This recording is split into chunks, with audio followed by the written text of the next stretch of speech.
Hello everyone. आज की class में हम देखेंगे कि हम रेस्ट एपीआई कैसे बनाएंगे और पीएचपी के थ्रू कैसे बना सकते हैं। सेशन स्टार्ट करते हैं। तो यहाँ पे सबसे पहले हम ब्राउज़र पे जाएंगे। यहाँ पे मैं लिखता हूँ लोकल होस्ट पीएचपी माई एडमिन। तो आप देख रहे हैं लोकल होस्ट पीएचपी माई एडमिन लिखते ही यहाँ पे मेरे पास एक पीएचपी माई एडमिन का पूरा इन्वायरमेंट ओपन हो गया है।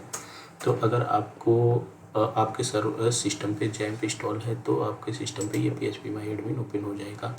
अदरवाइज अगर जिनके भी सिस्टम पे ये पीएचपी माई एडमिन सेटअप नहीं है तो इसको कैसे सेटअप करना है, आप यूट्यूब पे जाइए और वहाँ पे सर्च करिए Aryan software. Aryan software search करने के बाद आपको यहाँ पे दिख जाएगा आर्यन सॉफ्टवेयर प्रोग्रामिंग। इस पे जाना है और यहाँ पे जिन लोगों ने सब्सक्राइब नहीं किया सब्सक्राइब बटन पे क्लिक करके बेल आइकन को भी दबा दीजिए और आपको यहाँ पे मिलेगा एक प्लेलिस्ट एडवांस। तो हम यहाँ पे प्लेलिस्ट देख लेते हैं। तो प्लेलिस्ट पे जाएंगे, यहाँ पे पीएचपी ट्यूटोरियल, यस ये पीएचपी ट्यूटोरियल करके एक प्लेलिस्ट है। इस पर आप व्यू करिए और व्यू करने के बाद यहाँ पे आपको मिलेगा एक 1 मिनट, ये है आपको दिख जाएगा how to install PHP in Windows. तो यहाँ पे लास्ट में आपको दिखेगा how to install PHP install XAMPP in PHP. तो हम आपको जैम्प इंस्टॉल करना है। जैम्प कैसे इंस्टॉल करना है ये 5 मिनट का वीडियो है, इसको आप देखेंगे तो आपको पूरा सेटअप हो जाएगा। जैम्प इंस्टॉल कर सेटअप होने के बाद आपको यहाँ पे ये चीज़ एक इन्वायरमेंट ये मिल जाएगा कि पीएचपी माई एडमिन को आप सेटअप कैसे करोगे। देखते हैं कि नेक्स्ट हमें क्या करना है। पीएचपी माई एडमिन सेटअप करने के बाद मैं यहाँ पे एक सबसे पहले आप आओगे न्यू पे क्लिक करके क्रिएट डेटाबेस। आप देख रहे हैं ये क्रिएट डेटाबेस। तो यहाँ पे हम एक डेटाबेस डेमो बनाएंगे, डेमो _REST API और इस पर क्लिक करिए। तो ये डेटाबेस हमारा बन गया। तो इसके अंदर अब हम टेबल्स भी बनाते हैं। तो यहाँ पे ये दे रहा है कि क्रिएट न्यू टेबल। टेबल का नेम हम आइटम्स रखेंगे और इसमें 4 कॉलम लेते हैं। पहला पैरामीटर हम ले लेते हैं आईडी हमारी बाय डिफ़ॉल्ट क्या होगी, इंट होगी। और ये इसको हम एआई पे एक ऑप्शन पे क्लिक करेंगे तो इससे क्या होगा, हमारा ये ऑटो इंक्रीमेंट हो जाएगा। नेक्स्ट नेम हम फायर कर लेंगे और नेम का जो लेंथ रखते हैं 100 लेंथ रख देते हैं और बाय डिफ़ॉल्ट यहाँ नल पे आपको चेक कर देना है। नेक्स्ट क्रिएटेड एट रिमार्क ले लेते हैं। रिमार्क को हम टेक्स्ट फील्ड लेंगे और टेक्स्ट फील्ड लेने के बाद यहाँ पे आपको नल पे क्लिक कर देना है। नेक्स्ट हम यहाँ पे लेंगे क्रिएटेड एट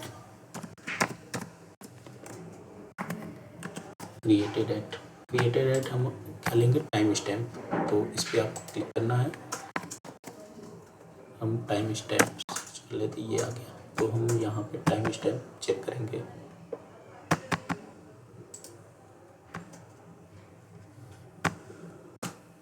ठीक है, नेक्स्ट टाइम स्टैम्प करने के बाद आप यहाँ पे ये डिफ़ॉल्ट ऑप्शन दिख रहा है, डिफ़ॉल्ट पे यहाँ पे जाएंगे। यहाँ पे आप सिंपल करेंट टाइम स्टैम्प, इसका मतलब होगा कि जब भी आपका रिकॉर्ड कोई सेव होगा तो ये करेंट टाइम स्टैम्प चल जाएगा। आपको यहाँ नीचे सेव की बटन दिख रही है, बस सिंपल सेव पे क्लिक करना है। तो आपका ये पूरा डेटाबेस का स्ट्रक्चर बन गया। अब अगर आप ब्राउज पे क्लिक करेंगे तो अभी आपको कोई भी रिकॉर्ड एम्प्टी दिख रहा है। अब हम एपीआई कैसे बनाएंगे, तो यहाँ पे आपको जैसे जैम्प आपने सेटअप कर लिया है तो आप यहाँ अपने सी ड्राइव में जाइए। सी ड्राइव में जाएंगे, जैम्प के अंदर जाएंगे, htdocs के अंदर जाएंगे। तो यहाँ पे अब मैंने एक फ़ोल्डर बनाया है रेस्ट -API। तो htdocs फोल्डर के अंदर आपको एक फ़ोल्डर लेना है रेस्ट -API। तो रेस्ट -API बनाने के बाद इसके अंदर एक फ़ाइल बनानी है API.php। इसको हम रिमूव कर देते हैं। ठीक है, आपको API.php एक फ़ाइल बनानी है।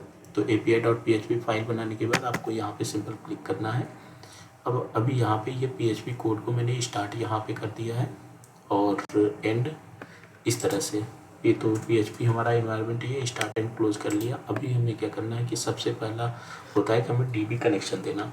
तो मैंने यहाँ पे एक $count वेरिएबल बनाया, फिर MySQLi_connect मेथड का यूज किया। इसके अंदर हमें 4 पैरामीटर पास करने होते हैं। पहला हमारा क्या होता है कि लोकल होस्ट बोले तो ये सर्वर का नेम। फिर हमने यहाँ पे पास किया यूजर, सेकेंड पैरामीटर में यूजर नेम आर्यन रूट मैंने लिखा है। तो आपका अगर यहाँ पे यूजर ID पासवर्ड सेटअप नहीं किया तो आप यहाँ पे रूट सेलेक्ट करोगे। और ये थर्ड पैरामीटर में हमें पासवर्ड देना होता है। तो पासवर्ड को आप इस तरह से ब्लैंक कर सकते हो सिंगल कोड के साथ ऐसे। तो यूजर नेम में आप फिर अभी हमने यहाँ पे पासवर्ड रखा हुआ है तो इसलिए मैं यहाँ पे पासवर्ड, फिर फोर्थ पैरामीटर में हमें डेटाबेस का नेम देना होता है। तो मैंने यहाँ पे डेटाबेस का नेम दिया है डेमो रेस्ट API। सो डेमो, यहाँ पे भी हमने डेटाबेस बना दिया है डेमो रेस्ट API के नेम से। तो मैं फिर सेकेंड पैरा यहाँ पे कर रहा हूँ कि इफ़ MySQLi एरर, अगर MySQL में कोई एरर है कनेक्शन में तो ये हमें एरर देगा नो DB कनेक्शन। और मैंने यहीं पे एग्जिट कर दिया। नो DB कनेक्शन इको करने के बाद ये एग्जिट हो जाएगा। नेक्स्ट, अदरवाइज ये एल्स ब्लॉक में जाएगा। तो एल्स में हमने कुछ भी नहीं रखा है। फिर मैं चाहता हूँ कि यहाँ पे इफ़ मैंने एक कंडीशन लिखी, if not empty $_post. $_Post क्या होता है, ये हमारा ग्लोबल वेरिएबल है। तो इसके अंदर एक पैरामीटर आएगा एक्शन फॉर हमें ये बताएगा एम्प्टी नहीं होना चाहिए। एंड $पोस्ट हमारा == स्टोर डेटा।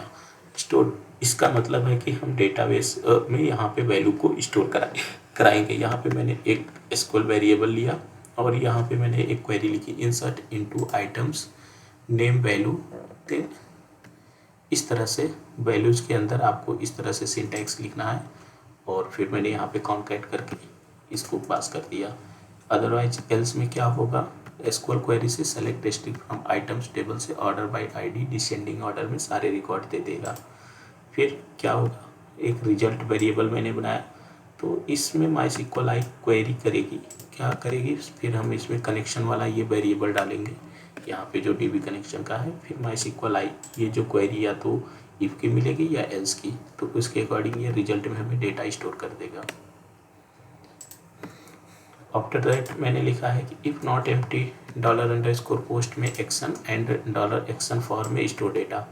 और अगर इस एक्शन फॉर में हम स्टोर डेटा बोलते हैं तो उस केस में क्या करेगा, रिस्पॉन्स हमें एक देगा, स्टेटस में ट्रू दे देगा, मैसेज में रिकॉर्ड इंसर्टेड सक्सेसफुली, और डाटा इस केस में हम एम्प्टी भेजेंगे।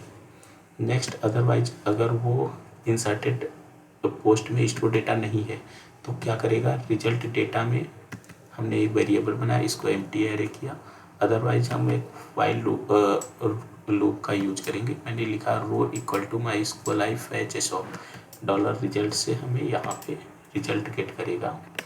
देन मैंने यहाँ पे रिजल्ट डेटा करके एक वेरिएबल बनाया और इसको मैं एक एरे भी डिफाइन किया। तो $रो में जो भी वैल्यू आई वो इस रिजल्ट डेटा को असाइन होता जाएगा। तो फिर मैंने यहाँ पे रिस्पॉन्स डेटा बनाया और status true, message record retrieve successfully. यहाँ पे रिकॉर्ड हमने सक्सेसफुली रिट्रीव्ड कर लिया और डाटा के अंदर मैंने ये रिजल्ट डाटा पास कर दिया। और फिर लास्ट में हमारे पास सारी चीज़ें हो गई। तो मैंने यहाँ पे एक लास्ट 34 नंबर पे लिखा है इको जेसन इन कोड मेथड। ये PHP का आपको यूज करना है और लिखना है रिस्पॉन्स अंडरस्कोर डाटा एग्जिट। तो इससे आपको रिस्पॉन्स मिल जाएगा। सो हम इसको अपने पोस्टमैन पे हिट करके इसका रिस्पॉन्स देखते हैं।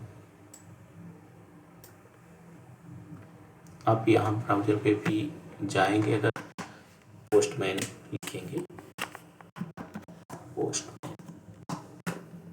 तो यहाँ पे पोस्टमैन AI प्लेटफॉर्म इस तरह से आपको ओपन हो जाएगा।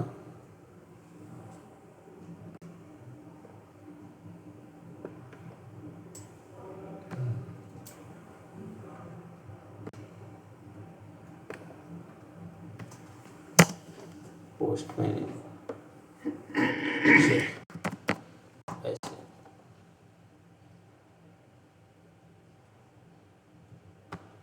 ठीक है। ठीक है, यहाँ पे पोस्टमैन ऑलरेडी है तो हम पोस्टमैन इस पे चेक करेंगे। यहाँ पे मैं ठीक है, यहाँ से मैं कहता हूँ पहले गेट मेथड, तो आपको लिखना है HTTP डबल फॉर HTTP के बाद आपको कोलन लगाना है, colon double forward slash local host. पहले हम इसको ब्राउज़र पे ही हिट कर लेते हैं। तो ब्राउज़र पे हिट करने के लिए आपको सिंपल लिखना है लोकल होस्ट, देन आपके डायरेक्टरी का क्या नेम है, rest demo, rest API slash API dot PHP।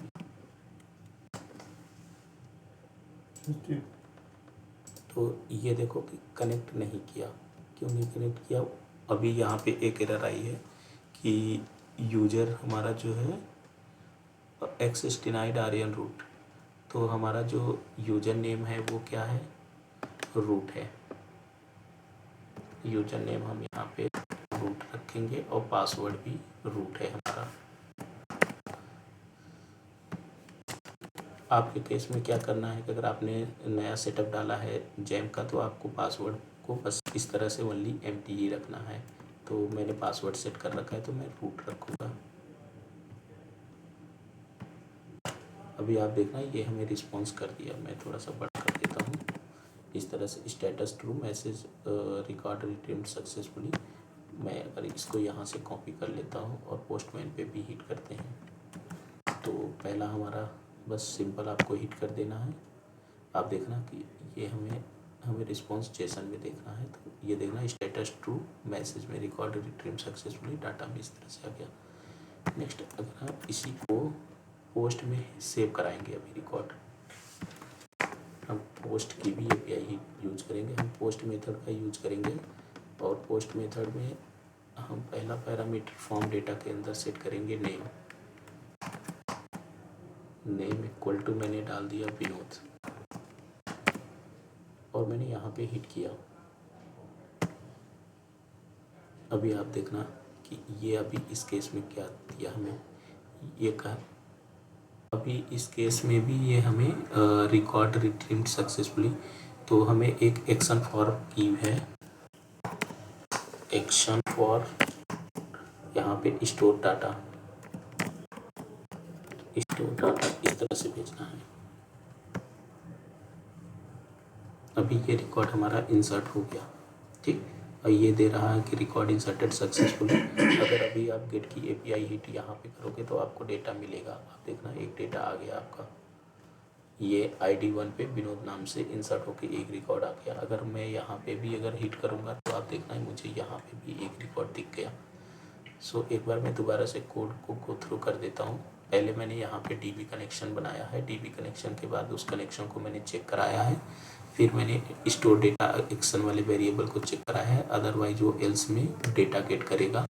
फिर मैंने कनेक्शन जो बनाया है, कनेक्शन के साथ इस क्वेरी को डाल दिया और रिजल्ट में गेट कर दिया। अगर एक्शन में स्टोर डेटा है तो हमें ओनली बस एक फ्लैश मैसेज ही मैंने रिटर्न कराया है इसमें, अदरवाइज एल्स में मैंने वाइल लूप का यूज करके फैचेस ऑफ मेथड में ये रिजल्ट को डाल दिया, जो यहाँ पे हमें रिजल्ट में मिलेगा। और उसके अकॉर्डिंग जो भी डेटा आएगा रिजल्ट डेटा में, ये रो को मैंने स्टोर करा लिया। अभी लास्ट में मैंने क्या किया, जेसन इनकोड मेथड का यूज़ किया, इसके अंदर रिस्पॉन्स डेटा डाल दिया कि जो भी हमारा ये रिस्पॉन्स डेटा है इफ और एल्स के अंदर, इसके अकॉर्डिंग ये हमारा रिस्पॉन्स कर रहा है।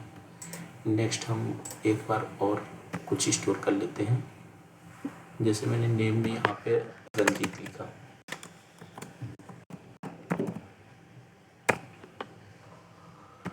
और स्टोर किया। अब भी देखना इस केस में हमें क्या रिस्पॉन्स आया, ये कह रहा है कि रिकॉर्ड इंसर्टेड, ये गेट की API है, तो हम इसको दोबारा सेट करेंगे। अब देखना यहाँ पे हमें ID 2 पे रंजीत मिल गया।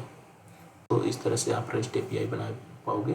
सो किसी को अगर कोई डाउट हो तो आप बता सकते हैं, और अगर आपको हमारा ये वीडियो अच्छा लगे प्लीज़ चैनल को like and subscribe. Bye bye everyone, thank you so much.